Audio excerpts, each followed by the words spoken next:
Hi, this is Holly with Presence Point, and I was watching an interview the other day of a well-known comedian by a well-known talk show host.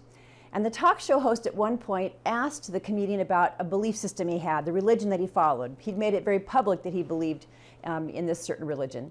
And in that process, the talk show host also then asked the comedian, so tell me, why do you believe that? What is there about that religion that you thought was so attractive? And it was so interesting when that comedian stopped and said, you know, the owners of the store that I frequented, they believed in that. And they were outgoing, they were nice, they were pleasant, they just had such peace about them. I wanted to have what they had.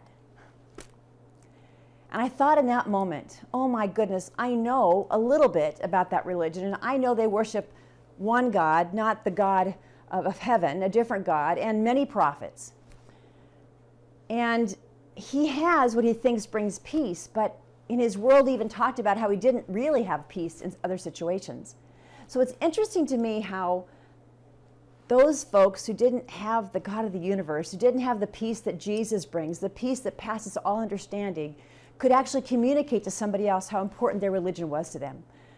And how infrequently believers in Jesus do that. How infrequently we as shepherds live a life that shines before men in such a way that they want what we have. And I asked myself, Holly, are you doing that? Are you living your life in a way that people want what you have? Are you, when you go to the grocery store, are you looking like the person who has peace and joy so they want what you have?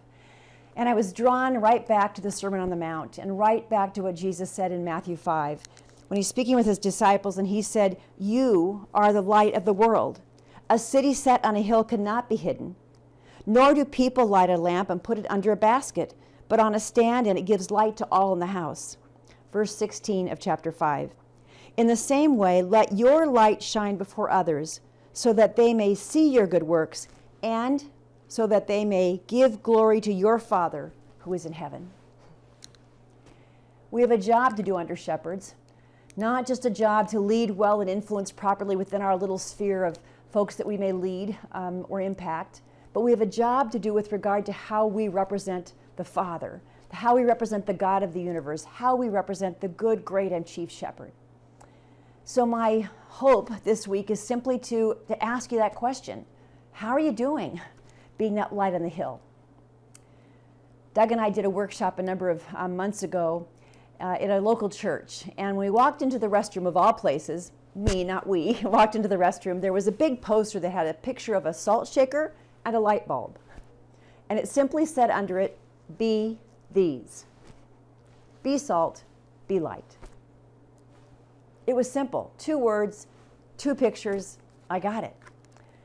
So I guess what I'm saying to you today is I'm praying that you will be those. You will be salt, as we talked about in an earlier blog, but that you'll also be light. That you will shine in a way that people will give our Father, the God of the universe, glory, the one and only God. May you live into your calling this week as you contemplate that question. I know I will be. Thanks so much. Blessings to you.